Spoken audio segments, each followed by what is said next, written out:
ഇന്ന് നമ്മൾ കേൾക്കുന്നത് മഹാപണ്ഡിതൻ മേൽപ്പത്തൂർ നാരായണ ഭട്ടതിരിയുടെ അത്ഭുതകഥയാണ്. ഗുരുവിന്റെ രോഗം ഏറ്റെടുത്ത് ദൈവസാക്ഷാത്കാരത്തിനായി ഭഗവാന്റെ നാരായണീയം രചിച്ച ഭട്ടതിരിയുടെ ആത്മാർത്ഥ ഭക്തിയും സമർപ്പണവും നമ്മെ പ്രചോദിപ്പിക്കും. ഈ വീഡിയോയിൽ നമുക്ക് കാണാം വിശ്വാസം, സമർപ്പണം, ദൈവാനുരാഗം എങ്ങനെ മഹാഗ്രന്ഥത്തിലേക്ക് പിറവിയെടുത്തു എന്ന്.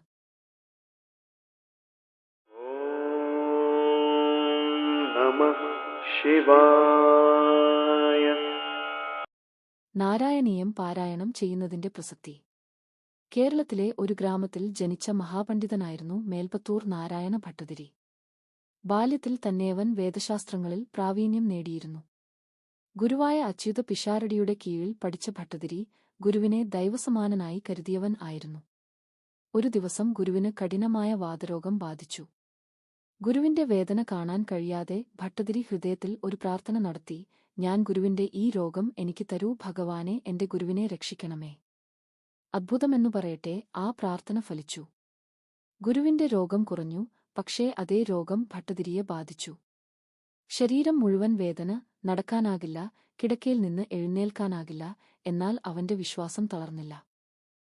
ഗുരുവായൂരപ്പനെ കണ്ടു തൊഴാൻ ഉപദേശിച്ചു.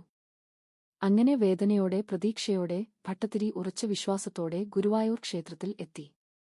ക്ഷേത്രമന്ദിരത്തിൽ കിടന്നുകൊണ്ട് ഭട്ടതിരി ഭഗവാനോട് ഇപ്രകാരം പ്രാർത്ഥിച്ചു: എന്റെ രോഗം മാറണമെന്നില്ല, എന്റെ ജീവിതം നിന്റെ മഹിമ പാടാനുള്ള ഒരു ഉപാധിയാകട്ടെ.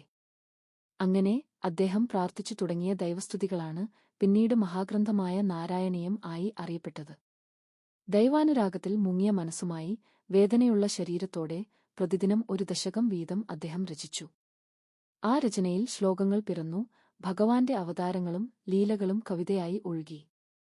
രചന മുന്നേറുന്തോറും അദ്ദേഹത്തിന്റെ വേദന കുറയുന്നതായി തോന്നി. എന്നാൽ അദ്ദേഹത്തിന്റെ ലക്ഷ്യം രോഗമുക്തിയല്ലായിരുന്നു, ദൈവസാക്ഷാത്കാരം ആയിരുന്നു. അങ്ങനെ 100-ാം ദശകം രചിച്ച ദിവസം എത്തി. ആ ദിവസം ക്ഷേത്രത്തിനകത്ത് ഒരു ദിവ്യശാന്തി നിറഞ്ഞിരുന്നു. ഭട്ടതിരി അവസാന ശ്ലോകങ്ങൾ രചിച്ചുകൊണ്ടിരിക്കുമ്പോൾ അപ്രതീക്ഷിതമായി ഒരു ദിവ്യപ്രകാശം പരന്നു എന്ന് ഭക്തചരിത്രങ്ങൾ പറയുന്നു. ആ പ്രകാശത്തിനുള്ളിൽ ബാലകൃഷ്ണസ്വരൂപനായ ഗുരുവായൂരപ്പൻ അദ്ദേഹത്തിന്റെ മുമ്പിൽ പ്രത്യക്ഷപ്പെട്ടു.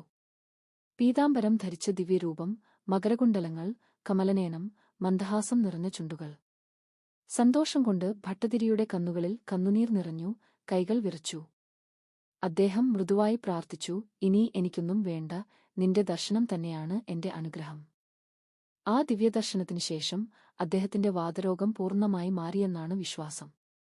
നാരായണീയത്തിന്റെ അവസാന ദശകങ്ങളിൽ ഭഗവാന്റെ രൂപസൗന്ദര്യം അതിവിശദമായി വരച്ചുകാട്ടുന്നത് ആ ദർശനാനുഭവത്തിന്റെ പ്രതിഫലനമാണെന്ന് ഭക്തർ കരുതുന്നു. അങ്ങനെ ഒരു ശിഷ്യന്റെ ഗുരുഭക്തി, ഒരു ഭക്തന്റെ ദൈവവിശ്വാസം, ഒരു കവിയുടെ സമർപ്പണം എല്ലാം ചേർന്ന് ആത്മീയ ചരിത്രത്തിൽ ഒരു മഹാഗാഥയായി മാറി.